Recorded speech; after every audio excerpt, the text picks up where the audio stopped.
तो चलिए दोस्तों नेक्स्ट देखते हैं अपभू और उपभू ज्वार। तो इसमें अपभू ज्वार यानी स्प्रिंग टाइड, चंद्रमा की पृथ्वी से निकटतम दूरी, तो इससे उच्च ज्वार उत्पन्न होता है जिसे स्प्रिंग टाइड कहते हैं या अपभू ज्वार कहते हैं। और उपभू ज्वार तो इसे नीप टाइड भी कहते हैं और चंद्रमा की पृथ्वी से अधिकतम दूरी इसमें होती है, इसमें निम्न ज्वार उत्पन्न होता है और इसे नीप टाइड कहते हैं। प्रवाल भित्ति तो कोरल रीफ, तो एक जीव जिसे सिलमेट्रा कहा जाता है जो मुख्यतः उष्णकटिबंधीय सागरों में पाए जाते हैं। प्रवाल अत्यंत कोमल डोलोमाइट एवं चूने से बना होता है जो स्पंज के समान दिखता है। प्रवाल सदैव समूहीकृत रहकर अपने चारों ओर चूने के खोल का निर्माण करती है। जब एक प्रवाल मरने लगता है तो उसके ऊपर दूसरा प्रवाल अपना खोल बना लेता है। यही प्रक्रिया लंबे समय अंतराल पर प्रवाल भित्ति यानी कोरल रीफ का निर्माण करती है। चूना इसका भोज्य पदार्थ होता है। प्रवाल भित्ति उत्पत्ति एवं विकास की दशाएं, पहला है उच्च तापमान होना चाहिए, दूसरा है सागरी गहराई 250 फीट होनी चाहिए, तीसरा है औसत एवरेज सैलिनिटी होनी चाहिए वो 27 से 40% होनी चाहिए, अधिक अगर हो जाएगी तो फिर नुकसान होने लगेगा, कोरल ब्लीचिंग होने लगेगी। चौथा है अवसाद मुक्त जल यानी पूर्ण स्वच्छ जल नहीं लेकिन कम से कम उसमें सेडिमेंट कम से कम होने चाहिए। फिर तलछट युक्त स्वच्छ जल, अंततः सागरी चबूतरे और फिर सागरी धाराएं, ये महत्वपूर्ण फैक्टर्स हैं जो कि कोरल रीफ के फॉर्मेशन को अफेक्ट करती हैं। प्रवाल भित्ति के प्रकार, उत्पत्ति एवं आकार के आधार पर, तो पहला है तटीय प्रवाल भित्ति यानी कोस्टल कोरल रीफ, तो ये फ्लोरिडा में है। मालदीव अंडमान निकोबार की जो कोरल्स हैं वो कोस्टल कोरल रीफ का उदाहरण है। फिर अवरोधक तो बैरियर रीफ होती हैं। पूर्वी तट के सहारे ग्रेट बैरियर रीफ ऑस्ट्रेलिया में, दूसरा है न्यू कैलेडोनिया द्वीप। फिर वलयकार तो इसकी आकृति घोड़े के नाल के समान होती है। इंडोनेशियन सागर, चीनी सागर, लाल एवं एंटलीज सागर, यहाँ अटॉल बहुत मिलते हैं, तो वलयकार या अटोल इसे कहा जाता है, अटोल रीफ। तो ये इंडोनेशियन सागर, चीनी सागर, लाल एवं एंटलीज सागर में पाई जाती है। ग्रेट डिवाइडिंग रेंज तो ऑस्ट्रेलिया की सबसे प्रमुख पर्वत श्रेणी है। इसकी सबसे ऊंची चोटी माउंट कोसियोस्की है, माउंट कोसियोस्की। फियर्ड तट, फियर्ड ये क्या है? किसी हिमानीकृत उच्च भूमि के सागरी जल के नीचे धंस जाने से फियर्ड तट का निर्माण होता है। इसके किनारे खड़ी दीवार के समान होते हैं। उदाहरण नॉर्वे का तट फियर्ड तट का उदाहरण है। मरिया तट तो नदियों द्वारा अपरदित उच्च भूमि के धंस जाने से एरिया तट का निर्माण होता है। इसकी गहराई समुद्र की ओर क्रमशः बढ़ती जाती है। प्रायद्वीपीय भारत के पश्चिमी तट का उत्तरी भाग रिया तट का उदाहरण है। डेट्रॉइट तो ये संयुक्त राज्य अमेरिका में है, यूएसए में है। डेट्रॉइट ऑटोमोबाइल एवं कार निर्माण उद्योग के लिए प्रसिद्ध है। मध्य प्रदेश का डेट्रॉइट पीथमपुर को कहा जाता है। हैफा तट तो सागरी तटीय भाग में किसी निम्न भूमि के डूब जाने से निर्मित तट को हैफा तट कहते हैं। इस पर रोधिकाओं की एक समानांतर श्रृंखलाएं मिलती हैं। मिलती है जिससे सागरीय जल घिर कर लैगून झीलों का निर्माण करता है। यूरोप का बाल्टिक तट हैफा तट का उदाहरण है। डलमेशियन तट तो समानांतर पर्वतीय कटकों वाले तटों के धसाव से डलमेशियन तट का निर्माण होता है। यूगोस्लाविया का डलमेशियन तट इसका उदाहरण है। किरकुक तो इराक देश के उत्तरी क्षेत्र में स्थित किरकुक तेल उद्योग के लिए प्रसिद्ध है, इसलिए इसे इराक की आर्थिक स्थिरता की कुंजी भी कहा जाता है। किरकुक। निर्गत समुद्र तट तो निर्गत समुद्र तट ये क्या है? स्थल खंड के ऊपर उठने या समुद्री जल स्तर के नीचे गिरने से निर्गत समुद्र तट का निर्माण होता है। इस प्रकार के तट पर स्पिट, लैगून, पुलिन, क्लिफ एवं मेहराब मिलते हैं। भारत में गुजरात का काठियावाड़ तट निर्गत समुद्र तट का उदाहरण है। पछुआ पवने दोनों गोलार्धों में उपोष्ण उच्च वायुदाब कटिबंधों से उपध्रुवीय निम्न वायुदाब कटिबंधों की ओर चलने वाली स्थायी हवाओं को इनकी पश्चिम दिशा के कारण पछुआ पवन कहा जाता है। पछुआ पवन का सर्वश्रेष्ठ विकास 40 डिग्री से 65 डिग्री दक्षिणी अक्षांशों के मध्य पाया जाता है। यहाँ के इन अक्षांशों को गरजता, चलीसा, प्रचंड, पचासा और चींकता साठा कहा जाता है। ये सभी नाम नाविकों ने दिए हैं। व्यापारिक पवनें, ट्रेड विंड्स तो लगभग 30 डिग्री उत्तरी और दक्षिणी अक्षांशों के क्षेत्रों या उपोष्ण उच्च वायुदाब कटिबंधों से भूमध्य रेखीय निम्न वायुदाब कटिबंधों की ओर दोनों गोलार्धों में वर्ष भर निरंतर प्रवाहित होने वाले पवनों को व्यापारिक पवनें कहा जाता है। कोरियोलिस बल और फेरल के नियम के कारण उत्तरी गोलार्ध में अपनी दाईं ओर और दक्षिणी गोलार्ध में अपने बाईं ओर विक्षेपित हो जाते हैं। ध्रुवीय पवनें, ध्रुवीय उच्च वायुदाब की पेटियों से उपध्रुवीय निम्न वायुदाब की पेटियों की ओर प्रवाहित पवनों को ध्रुवीय पवनों के नाम से जाना जाता है। उत्तरी गोलार्ध में इनकी दिशा उत्तर पूर्व से दक्षिण पश्चिम की ओर तथा दक्षिणी गोलार्ध में दक्षिण पूर्व से उत्तर पश्चिम की ओर है। संवहनी वर्षा, तो कन्वेक्शनल रेन, जब भूतल बहुत गर्म हो जाता है तो उसके साथ लगने वाली वायु भी गर्म हो जाती है। वायु गर्म होकर फैलती है और हल्की हो जाती है। यह हल्की वायु ऊपर की ओर उठने लगती है और संवहनी धाराओं का निर्माण होता है। ऊपर जाकर यह वायु ठंडी हो जाती है और इसमें उपस्थित जल वाष्प का संघनन होने लगता है। संघनन से कपासी मेघ बनते हैं जिससे घनघोर वर्षा होती है। इसे संवहनी वर्षा। जनसंख्या घनत्व, तो जनसंख्या घनत्व का तात्पर्य प्रति वर्ग किलोमीटर में निवासित औसत जनसंख्या से है। जनसंख्या घनत्व का तात्पर्य प्रति वर्ग किलोमीटर में निवासित औसत जनसंख्या से है।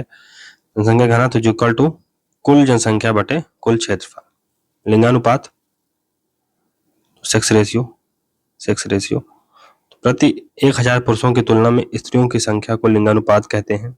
लिंगानुपात इक्वल टू स्त्रियों की संख्या बटे पुरुषों की संख्या इंटू 1000। शिशु लिंगानुपात, तो ये इसमें 0 से 6 वर्ष के बच्चों को काउंट किया जाता है। जनसंख्या में 0 से 6 आयु समूह में प्रति 1000 पुरुषों की तुलना में उसी आयु समूह में स्त्रियों की संख्या को शिशु लिंगानुपात कहा जाता है।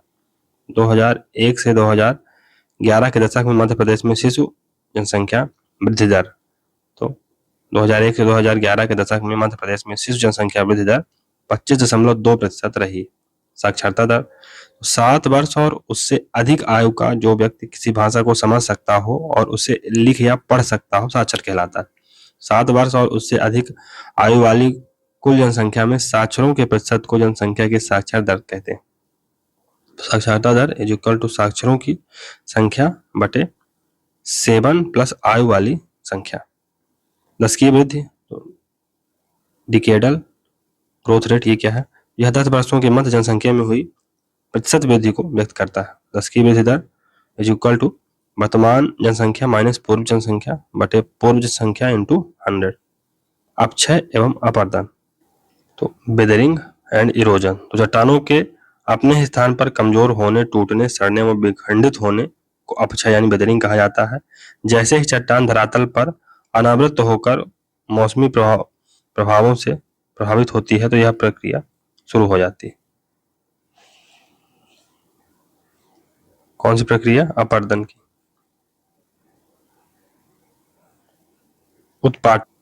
उत्पाटन यानी प्लकिंग, तो यह हिमानियों द्वारा होता है। यह अपने प्रवाह मार्ग की चट्टानों को तोड़ते हुए आगे बढ़ती हैं। इस प्रक्रिया को उत्पाटन या प्लकिंग कहा जाता है। जलोढ़ शंकु यानी एलुवियल कोन्स, जब नदियां पर्वतीय भाग से निकलकर समतल प्रदेश में प्रवेश करती हैं तो चट्टानों के बड़े बड़े अवसाद पीछे छूट जाते हैं तथा उनसे बनी आकृति जलोढ़ शंकु कहलाती है। विभिन्न जलोढ़ शंकुओं के मिलने से भावर प्रदेश का निर्माण होता है। नदी विसर्प, तो मिएंडरिंग, ये क्या होता है? मैदानी क्षेत्रों में नदी की धारा दाएं बाएं बल खाती हुई प्रभावित होती है तथा विसर्प बनाती है। ये विसर्प यस आकार का होता है। नदियों का ऐसा घूमना अधिक अवसादी बोझ के कारण होता है। लेपीज, तो घुलनशील क्रिया के फलस्वरूप ऊपरी सतह अत्यधिक उबड़ खाबड़ तथा पतली शिखरिकाओं वाली हो जाती है। इस तरह की स्थलाकृति को क्लिंट या लेपीज कहा जाता है। अंधी घाटी यानी ब्लाइंड वैली, तो कास्ट प्रदेशों में नदियों का जल बिलियन रंध्रों से नीचे की ओर रिसने लगता है तथा नदियों की आगे की घाटी शुष्क रह जाती है, जिसे शुष्क घाटी कहते हैं, जबकि घाटी के पिछले भाग को अंधी घाटी या ब्लाइंड वैली कहा जाता है। टेरा रोसा, जब वर्षा का जल विलयन क्रिया द्वारा चट्टानों के कुछ अंशों को घुलाकर भूमि के अंदर प्रवेश करता है तो सतह के ऊपरी मिट्टी की एक पतली परत का विकास होता है, जिसे टेरा रोसा कहा जाता है। इस मिट्टी में क्ले, चूना और लोहा की प्रधानता होती है। स्टैक, कंदराओं के मिलने से बने प्राकृतिक मेहराबों की स्थायी जो प्रकृति होती है अस्थायी होती है। इस मेहराब के ध्वस्त होने के बाद चट्टान का जो भाग समुद्र में स्तंभ के समान खड़ा रह जाता है, स्टैक कहलाता है। पुलीन, तो तटीय भागों में भाटा जलस्तर और समुद्री तटरेखा के मध्य बालू, बजरी, गोलाश्म आदि पदार्थों के अस्थायी जमाव से बनी स्थलाकृति को पुलीन कहते हैं। यू आकार की घाटी, तो पहाड़ों पर पहले से मौजूद नदी घाटी में हिमानी के लंबवत अपरदन से यू आकार की घाटी का निर्माण होता है। निलंबित या लटकती घाटी यानी हैंगिंग वैली, जब किसी मुख्य हिमनद से कोई सहायक हिमनद आकार मिलती है तो सहायक हिमनद की घाटी मुख्य हिमनद घाटी पर लटकती सी प्रतीत होती है, इसे लटकती घाटी कहते हैं। हिम गह्वर या सर्क, तो जब किसी पर्वतीय भाग से हिमानियां हटती हैं तो वहां आराम कुर्सी की तरह की प्रकृति बनती है, इसे सर्क कहा जाता है। एडीट, तो किसी पर्वत के दोनों ओर सर्क के विकसित होने से मध्य भाग अपर्दित होकर नुकीला हो जाता है, जिसे एडीट कहते हैं। गिर सिंह या हॉर्न, जब किसी पर्वतीय भाग पर चारों ओर से सर्क बनने लगते हैं तो बीच का नुकीला शीर्ष हॉर्न कहलाता है। स्विट्जरलैंड का मैटन हॉर्न विश्व का प्रसिद्ध है। नुनाटक, किसी पर्वतीय भाग में हिमाच्छादन के बावजूद चट्टानों के निकले हुए ऊंचे टीले नुनाटक कहलाते हैं। हिमोड़, तो हिमानियों द्वारा अपर्दित एवं परिवहित पदार्थों का निक्षेप हिमोड़ कहलाता है। यह प्रायः उन्हीं स्थानों पर होता है जहां हिमानियां पिघलकर जल में परिवर्तित हो जाती हैं। तो बेसिकली इसे अंग्रेजी में मोरेन कहा जाता है, तो हिमोड़ ये मोरेन है। ड्रमलिन, तो ड्रमलिन क्या है? जब हिमानियों के तलस्थ हिमोड़ का थोड़े थोड़े समय पर गुमदाकार टीलों के रूप में जमाव होता है तो उसमें बनी स्थलाकृतियों को ड्रमलिन कहा जाता है। इसका आकार उल्टे हुए नौका के समान होता है। यारडोंग, तो कड़ी और मुलायम चट्टानों की परतें जब पवन की प्रवाह दिशा में होती हैं तो कड़ी चट्टानों की अपेक्षा मुलायम चट्टानें अधिक कटने लगती हैं तथा वहां नाली नुमा गड्ढे बन जाते हैं, इसे ही यारदंग कहा जाता है। गुमदाकार टीला या इंसेलबर्ग, तो पर्वत के प्रभावकारी अपरदन से जब चट्टानी भाग कंठ छटकर समतल हो जाता है तथा यत्र तत्र कड़े चट्टान टीले के रूप में उभरे रह जाते हैं तो इसे इंसेलबर्ग का नाम दिया जाता है। ड्राई कांटर, तो भूमि पर बिछे कठोर चट्टानी टुकड़ों पर बालू युक्त हवा की चोट पड़ने से इनका आकार घिसकर चिकना व तिकोना हो जाता है। ये तिकोने टुकड़े ही ड्राई कांटर कहलाते हैं। लोयस, तो मरुस्थलीय क्षेत्रों के बाहर पवन द्वारा उड़ाकर लाए गए महीन बालू कणों के बृहद निक्षेप को लोयस कहते हैं। इनकी मिट्टी जल मिलने पर अत्यंत उपजाऊ हो जाती है। चीन के उत्तरी मैदान में लोयस मिट्टी मिलती है जो गोबी मरुस्थल से उड़ाकर लाई गई है। ऑक्सीकरण के कारण इसका रंग पीला हो जाता है। पेडिमेंट, तो मरुस्थलीय प्रदेशों में किसी पर्वत, पठार या इंसेलबर्ग के पदीय प्रदेशों में मिलने वाले समान ढाल युक्त अपर्दित शैल सतह वाले मैदान को पेडिमेंट कहा जाता है। प्लाया, तो मरुस्थल की अंतः प्रवाहित नदियां वर्षा के बाद अस्थायी झीलों का निर्माण करती हैं जिन्हें प्लाया कहा जाता है। खारे जल के प्लाया को सैलिनास कहते हैं। उदाहरण डिडवाना झील राजस्थान। बजादा या बहादार, तो इसका निर्माण पेडिमेंट के नीचे तथा प्लाया के किनारों पर जलोढ़ पंखों के मिलने से होता है। बजादा या बहादार का निर्माण। प्रशांत सागर का ज्वालाकृत वृत्त, तो ये रिंग ऑफ फायर है, पैसिफिक रिंग ऑफ फायर है। तो विश्व के ज्वालामुखियों का लगभग 2/3 भाग यानी 2/3 भाग प्रशांत महासागर के दोनों तटीय भागों, द्वीप चापों तथा समुद्री द्वीपों के सहारे पाया जाता है। इसे शांत महासागर का ज्वालावृत्त या रिंग ऑफ फायर कहते हैं। ओश, जब वायु का तापमान ओशांक से नीचे गिर जाता है तो वायु में उपस्थित जलवाष्प का संग्रहण हो जाता है तथा वह छोटी छोटी बूंदों के रूप में धरातल पर स्थित पौधों की पत्तियों पर जमा हो जाती है जिसे ओस कहा जाता है। तुषार या पाला। तो तुषार या पाला या फ्रॉस्ट। तो जब संघनन एक ऐसे ओसांक पर होता है जो हिमांक से नीचे हो तो अतिरिक्त जल वाष्प द्रव में परिवर्तित हुए बिना ही ठोस हिमकणों के रूप में जमा हो जाता है। इस प्रकार जमे हुए ओस को ही पाला कहते हैं। कुहारा। तो वायुमंडल की निचली परतों में एकत्रित धूल कणों या धुएं के रजों पर संघनित सूक्ष्म जल पिंडों को कोहरा कहते हैं। कुहासा या धुंध। तो कुहासा भी एक प्रकार का कोहरा ही है। इसमें दृश्यता 1 किलोमीटर से अधिक तथा 2 किलोमीटर से कम होती है, जबकि कोहरा के समय 200 मीटर से अधिक दूरी की वस्तुओं को देख पाना कठिन होता। प्रेरी मिट्टी। शीतोष्ण आर्द्र प्रदेशों में लंबी घास भूमियों की यह मिट्टी चरनोजिम और धूसर बादामी पिडजोल के मिश्रित गुणों वाली मृदा है। ह्यूमस की अधिकता के कारण इसका रंग काला भूरा होता है। यह उपजाऊ मिट्टी है। उत्तरी अमेरिका के प्रेरी, दक्षिण अमेरिका के पंपास, हंगरी के पुस्ताज, ऑस्ट्रेलिया के डाउन्स घास भूमियों में यही मिट्टी मिलती है। चेरनोजम। तो सर्वाधिक उपजाऊ और भुरभुरी मिट्टी है। इसमें उर्वरक और सिंचाई की आवश्यकता काफी कम पड़ती है। छोटी घास वाले स्टेपी मैदानों में यह मिट्टी पाई जाती है। ह्यूमस की अधिकता के कारण इसका रंग काला होता है। इसके निचली परतों में चूने की भी पर्याप्त मात्रा होती है। चेस्टनट। तो चेरनोजम मिट्टी के शुष्क भागों में पाई जाने वाली यह गहरे भूरे रंग की मिट्टी है। इसमें ह्यूमस की मात्रा चेरनोजम की अपेक्षा कम होती है। सैरोजेम या धूसर मरुस्थलीय मिट्टी। तो यह अक्षांशीय शुष्क मरुस्थलों में पाई जाने वाली मिट्टी है। यह क्षारीय मिट्टी है। इसका पीएच मान 8 से अधिक होता है। इसमें चूना सतह के ऊपर जमा रहता है। ऑक्सीसोल। तो इसमें Fe एवं Al ऑक्साइडों की प्रचुरता होती है। यह उष्णकटिबंधीय भागों की मिट्टी है जो निश्चालन प्रक्रिया से निर्मित होती है। अल्टीसोल। तो यह उष्ण और उपोष्ण प्रदेश की मिट्टियां हैं जो उपजाऊ एवं लाल, पीली एवं भूरी होती हैं। वर्टिसोल। तो यह रेगूर या रेंडजिना मिट्टी के समान है। इसमें सूखने पर दरारें पड़ जाती हैं, जबकि गीले होने पर चिपचिपी हो जाती है। मृत्तिका की अधिकता के कारण इस मिट्टी में आर्द्रता धारण सामर्थ्य अधिक होता है। ऑक्सीसोल। तो यह आर्द्र एवं उपाद्र प्रदेशों की मिट्टियां हैं। निश्चालन के कारण इसमें एल्युमिनियम और Fe की अधिकता होती है, जिससे यह अधिक अम्लीय हो जाती है। ह्यूमस की कमी के कारण इसके उर्वरता कम रहती है। तो ह्यूमस की कमी के कारण इसकी जो उर्वरता है वो कम रहती है। स्पोडोसाल। तो यह पोडोजाल समूह की मिट्टियों के समान है। टैगा क्षेत्र में मिलने वाली यह मिट्टी अत्यधिक अम्लीय होती है। ब्लॉक पर्वत या रिफ्ट वैली। ब्लॉक पर्वत और रिफ्ट वैली के बारे में पढ़ते हैं।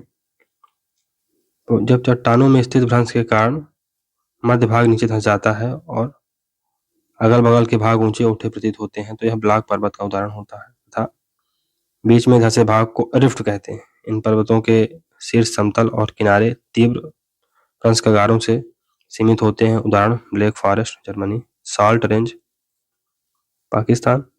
विश्व की सबसे लंबी रिफ्ट घाटी जॉर्डन घाटी है। विश्व की सबसे लंबी रिफ्ट घाटी है जॉर्डन नदी घाटी, जो लाल सागर के बेसिन से जिम्बाजी नदी तक 4800 किलोमीटर लंबी है। प्रमुख घास भूमियां। तो पहला उष्णकटिबंधीय घास भूमियां। इसमें सवाना आता है अफ्रीका का। कंपोज ये ब्राजील में है। लानोस वेनेजुएला में है। शीतोष्णकटिबंधीय घास भूमियां। तो प्रेरी यूएसए एवं कनाडा में। पंपास अर्जेंटीना में। बेल्ट दक्षिण अफ्रीका में। डाउन्स ऑस्ट्रेलिया में। स्टेपी एशिया, यूक्रेन, रूस आदि क्षेत्रों में पाया जाता है। मोलिसोल। तो यह विश्व की सर्वाधिक उपजाऊ मिट्टी है। यह चरनोजम मिट्टी के समान होती है। प्रेरी एवं चेस्टनट मिट्टियों को भी इसी समूह में रखा जा सकता है। यह मिट्टियां काले एवं गहरे रंग की होती हैं एवं इसमें ह्यूमस की पर्याप्त मात्रा रहती है। एरोडोसोल। तो यह रेगिस्तानी प्रदेशों की लवणीय एवं क्षारीय मिट्टी है। इस मिट्टी में सतह के निकट सोडियम अथवा कैल्शियम की परत मिलती है तथा ह्यूमस एवं जल का अभाव रहता है। ई खेती। तो ई एग्रीकल्चर या ई खेती इंटरनेट पर आधारित सूचना एवं संचार तकनीक से संबंधित जानकारी के आधार पर विकसित कृषि है। इसमें कृषि विकास हेतु नए उभरते तकनीकों का अनुप्रयोग तथा विभिन्न समाधान के माध्यम से कृषि विकास को बढ़ावा देने का लक्ष्य है। किसानों को मांग आधारित कृषि संबंधित सूचना उपलब्ध कराना इसका मूल उद्देश्य है, ताकि वे उत्पादों के मूल्य, जुताई के विभिन्न तरीकों, फसल सुरक्षा एवं उत्पादों के सही मूल्य हेतु सक्षम खरीदारों से सीधा संबंध स्थापित कर सकें। खाद्य प्रसंस्करण यानी फूड प्रोसेसिंग मूल रूप से कृषि एवं पशु उत्पादों को खाद्य उपयोग को मानक उपभोग के अनुरूप बनाना ही खाद्य प्रसंस्करण कहलाता है। यह सामान्यतः 3 श्रेणियों यथा प्राथमिक संस्करण प्राइमरी प्रोसेसिंग होती है, कच्चे कृषि एवं पशु उत्पाद में थोड़ा परिवर्तन कर मानव उपभोग के अनुकूल बनाना, माध्यम यानी सेकेंडरी प्रोसेसिंग तो जैसे गेहूं से आटा तैयार करना था, तृतीयक यानी टर्सरी प्रोसेसिंग में अचार मुरब्बा में विभक्त होता है। भारत में खाद्य प्रसंस्करण उद्योग की संभावना है तो कृषि एवं पशु उत्पादों का मजबूत आधार, सस्ते श्रम की उपलब्धता, कृषि विविधता, नवीनतम प्रौद्योगिकी की उपलब्धता, तीव्र शहरीकरण तथा बढ़ती साक्षरता, खाद्य उत्पाद की बहुलता, उद्योगों के संवर्धन हेतु राजकोषीय एवं मौद्रिक नीति आदि साधन होने से भारत में खाद्य प्रसंस्करण उद्योग की भावी संभावनाएं हैं। खाद्य प्रसंस्करण का लाभ या महत्व तो खाद्य प्रसंस्करण आर्थिक समृद्धि का महत्वपूर्ण प्रेरक है। कृषि एवं विनिर्माण क्षेत्र के बीच सेतु की तरह है। देश में स्वस्थ एवं बेहतरीन भोजन की प्राप्ति हेतु मांग पूर्ति के अनुरूप बाजार की सुनिश्चितता, कृषि के अवसंरचनात्मक स्वरूप के विकास में सहायक, उत्पादों की बर्बादी का निम्नीकरण, खाद्य सुरक्षा एवं पोषक सुरक्षा में सहायक, उद्योग निर्धारण या अवस्थिति हेतु दशाएं तो कच्चे माल के स्रोत से निकटता, औद्योगिक इकाई से निकटता, सस्ता श्रम, कम लागत, जमीन की पर्याप्त उपलब्धता, वित्त का समुचित प्रबंधन तथा उद्योग विकास हेतु पर्याप्त आधारभूत संरचना, फॉर एग्जाम्पल ऊर्जा, यातायात साधनों का विकास इत्यादि। खाद्य प्रसंस्करण विजन 2015 तो इस विजन के अंतर्गत अग्रलिखित बिंदु है। पहला, मूल्य संवर्धन या मूल्य समृद्धि 20 से 35% करना, शीघ्र नष्ट होने वाले पदार्थों का प्रसंस्करण 6% से बढ़ाकर 20% करना, खाद्य प्रसंस्करण में वैश्विक भागीदारी 1.2% से बढ़ाकर 5% करना, मेगा फूड पार्कों की स्थापना तथा बूचड़खानों का आधुनिकीकरण करना, मांग पूर्ति श्रृंखला प्रबंधन तो इस श्रृंखला प्रबंधन के अंतर्गत उन लोगों का नेटवर्क सम्मिलित है जो खाद्य पदार्थों के सामूहिक रूप से संग्रहण, भंडारण, विपणन व उपभोग हेतु जिम्मेदार हैं। इस हेतु इस श्रृंखला प्रबंधन में भंडारण सुविधा तथा संरचना, शीत भंडारण सुविधा, परिवहन की उपयुक्तता तथा विपणन ढांचे का महत्व है। मांग पूर्ति श्रृंखला प्रबंधन की चुनौतियां तो डिमांड एंड सप्लाई जो चेन होती है उसकी मैनेजमेंट की कौन कौन सी चुनौतियां उसको देखते हैं। तो पहला है आपूर्तिकर्ता क्षेत्र ग्राम में अवसंरचना का अभाव यानी इंफ्रास्ट्रक्चर का अभाव, आवश्यक सूचनाओं की कमी, पूंजी की कमी, ज्ञान तथा कौशल का अभाव, अनुसंधान एवं विकास की कमी, गुणवत्ता एवं सुरक्षा मानकों पर कम फोकस होना तथा प्रौद्योगिकी एवं तकनीक के अभाव में फसलों की बर्बादी। लू उत्तर भारत में अप्रैल मई माह में प्रवाहित होने वाली उत्पन्न गर्म शुष्क पवन है। इससे प्रभावित होने पर बहुत लोगों की जान चली जाती है। आपदा तो एक अनपेक्षित घटना जो मानवीय नियंत्रण से बाहर है तथा अल्प समय में बिना चेतावनी के घटित होती है, आपदा कहलाती है। इसमें प्राकृतिक एवं मानवीय कारण दोनों शामिल होते हैं। आपदा के प्राकृतिक रूप हैं बाढ़, सूखा, तूफान, चक्रवात, फिर भूकंप, सुनामी, भूस्खलन तथा मानवीय रूप हैं रासायनिक एवं नाभिकीय युद्धों से संबंधित आपदा, आतंकवाद, नक्सलवाद, जलवायु परिवर्तन एवं ग्लोबल वार्मिंग। आपदा प्रबंधन के चरण तो पहला है आपदा के पूर्व यानी प्री डिजास्टर के पहले कौन कौन से कदम उठाने चाहिए। तो आंकड़ों एवं सूचनाओं का एकत्रीकरण, संभावित क्षेत्रों का मानचित्रीकरण, लोगों में जागरूकता स्थापित करना तथा आपदा संभावित क्षेत्र में बचाव की तैयारियों की योजना बनाना।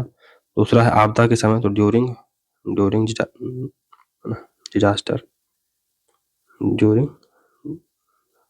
डिजास्टर युद्ध स्तर पर राहत कार्य, राहत कैंप, जल, भोजन एवं दवाइयों का प्रबंधन, आश्रय स्थल का निर्माण। फिर आपदा के बाद तो आफ्टर डिजास्टर बचाव एवं पुनर्वास, भविष्य में समस्या निदान हेतु क्षमता निर्माण, कैपेसिटी बिल्डिंग इत्यादि। राष्ट्रीय आपदा प्रबंधन प्राधिकरण तो national disaster management authority NDMA तो यह आपदा प्रबंधन का शीर्षस्थ निकाय है जिसके पदेन अध्यक्ष प्रधानमंत्री होते हैं। इसके कार्य हैं आपदा प्रबंधन की नीतियां एवं योजनाओं को बनाना, संबंधित दिशा निर्देश एवं आपदा में प्रभावी कार्यवाही को सुनिश्चित करना। इसके अलावा यह आपदा प्रबंधीय कार्यों का प्रवर्तन, समन्वयन एवं प्रबंध की क्षमता का विकास का कार्य करता है। राज्य आपदा प्राधिकरण, तो स्टेट डिजास्टर अथॉरिटी, यह प्राधिकरण राज्य में आपदा प्रबंधन का शीर्षस्थ निकाय है। इसके पदेन अध्यक्ष मुख्यमंत्री होते हैं। निकाय का कार्य राष्ट्रीय आपदा प्रबंधन प्राधिकरण के दिशा निर्देश में कार्य करना तथा उक्त सभी कार्यों को करना जो आपदा प्रबंधन के संदर्भ में राष्ट्रीय निकाय करता है। राष्ट्रीय आपदा प्रबंधन हेतु रणनीतियां, जोखिम का आकलन व संभावनाओं का विश्लेषण करना, संवेदनशील क्षेत्रों की पहचान, अतीत की आपदाओं की सूचना संग्रह करना, प्राकृतिक तंत्र, जनसंख्या एवं बुनियादी ढांचे का संग्रह, आपदा की बारंबारता की तीव्रता, प्रभाव एवं सांख्यिकीय परिमापन का विश्लेषण करना, लोक चेतना एवं परिशिक्षण, व्यवहारिक अनुसंधान व प्रौद्योगिकी हस्तांतरण इत्यादि। जैविक कृषि में समस्याएं, तो शिक्षा का अभाव, विपणन की समस्याएं, निर्यात में कठिनाई तथा खाद बीज तथा जैव उर्वरक की कमी आदि। जैविक कृषि उपयोगी है। इसके माध्यम से उत्पादकता में वृद्धि, सतत पर्यावरण विकास, जैव विविधता का संरक्षण, पौष्टिकता में वृद्धि, विदेशी विनिमय की प्राप्ति, लाभप्रद उत्पादन, निम्न लागत तथा अच्छा स्वास्थ्य आदि लक्ष्य पूरे होते हैं। कार्बनिक पदार्थों का मृदा में महत्व, कार्बनिक पदार्थ जल को आंतरिक सतह तक भेजते हैं, हवा से मृदा के कटाव को रोकते हैं, मृदा के तापमान को बनाए रखते हैं तथा मृदा की अत्यारोधित क्षमता का विकास करते हैं। इसके अलावा यह पादप वृद्धि में सहायक पोषक तत्वों का भंडार, इंडोलिक एसिटिक एसिड की उपस्थिति तथा मृदा में अमोनीकरण, नाइट्रीकरण एवं विनाइट्रीकरण की प्रक्रिया हेतु उपयोगी है। मध्य प्रदेश में वन पेटियां, तो पहला है बिंद कैमूर वन पेटी, तो यहाँ बिरल वन पाए जाते हैं तथा यह उत्तर से दमोह सागर तक विस्तृत है। दूसरा मुरैना शिवपुरी पठार की पेटी, तो कटीले वन, मुरैना शिवपुरी आदि क्षेत्र इसके अंतर्गत आते हैं। नर्मदा के दक्षिण में एक चौड़ी पेटी, तो पूर्व से पश्चिम तक विस्तृत, सतपुड़ा मैकाल, बघेलखंड इत्यादि। संरक्षित वन, तो प्रोटेक्टेड फॉरेस्ट, ऐसे वनों का प्रबंधन प्रशासकीय देखरेखों में होता है। यहाँ प्रशासकीय नियम अधिक कठोर नहीं होते हैं, तो यहाँ पर प्रशासकीय एडमिनिस्ट्रेटिव लॉस होते हैं वो अधिक कठोर नहीं होते हैं। पशुचारण की सुविधा तथा सीमित स्तर पर वन काटने की सुविधा यहाँ प्राप्त होती है। उल्लेखनीय है कि इन्हीं वनों पर अभयारण्य स्थापित किए जाते हैं। फॉर एग्जाम्पल दातापानी अभयारण्य, रायसेन, नौरादेही अभयारण्य, सागर। आरक्षित वन यानी रिजर्व फॉरेस्ट, ऐसे वनों पर प्रशासकीय नियम अत्यंत कठोर होते हैं। मध्य प्रदेश में कुल वनों का 61.65% आरक्षित वनों के अंतर्गत आता है। उल्लेखनीय है कि राष्ट्रीय वन उद्यान ऐसे ही वनों पर आधारित किए जाते हैं। मृदा की विशेषताएं, मृदा एक प्राकृतिक पिंड है। यह भूपर्पटी की ऊपरी परत जो रंध्र या चूर्णित होती है, पादप वृद्धि का प्राकृतिक माध्यम है। इसका निर्माण धीमी एवं जटिल प्रक्रिया है। यह विनाशकारी संश्लेषित प्रक्रमों से निर्मित होती है तथा इसके भौतिक, रासायनिक, खनिज एवं जैविक गुण निश्चित होते हैं। मृदा अपरदन के कारक, क्षेत्रीय ढाल की तीव्रता व जल प्रवाह की तीव्र गति, मूसलाधार वर्षा, वनों का विनाश, अत्यधिक पशुचारण, अव्यवहारिक कृषि, हिमनद, बाढ़ एवं नदी मार्ग का परिवर्तन, तीव्र हवा इत्यादि। मृदा अपरदन के उपाय, जड़ वाले वृक्षों का रोपण, पशुचारण पर रोक, नदियों पर छोटे छोटे बांध का निर्माण, सस्यावर्तन, झूम कृषि पर प्रतिबंध, पहाड़ी क्षेत्रों में सीढ़ी नुमा खेती का प्रयोग, समोच्च एवं रेखीय जुताई, मेढ़बंदी,